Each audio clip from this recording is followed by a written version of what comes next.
Të arrestuarit gjatë mega operacionit Ura njihen sot me masën e sigurisë nga togat e gjykatës së posaçme. Nga 29 persona për të cilët është lëshuar urdhër arrest, për 14 prej tyre do të bëhet rivlerësimi i masave. Ndërkaq 5 të tjerëve ju është komunikuar masa në gjykatat e zakonshme, ndërsa 7 janë kapur në Itali dhe pritet ekstradimi i tyre. Në 40 episode të ndryshme të dokumentuara nga prokuroria italiane dhe ajo shqiptare, organizata kriminale, ndër më të fuqishmet, me detyra të mirë organizuara, ka trafikuar lumenj droge që kapnin vlera marramëndëse në treg.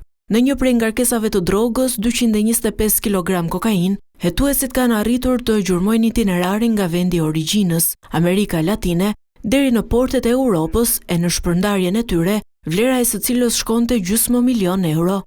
Në Shqipëri, përmes portit të Vlorës dhe atij të Durrësit, që ishte edhe epiqendra e këtij aktiviteti kriminal, bëhej kalimi i parave të pista përmes shoqërive të transportit. Operacioni i para 3 ditëve u shtri edhe në Vlorë, Fier e Tiranë. Të sekuestruara kanë përfunduar disa shoqëri tregtare, ndërsa dokumentimi i aktivitetit kriminal të tyre është provuar edhe nga komunikimet në Sky ECC dhe nga deklarimet e të penduarve të drejtësisë.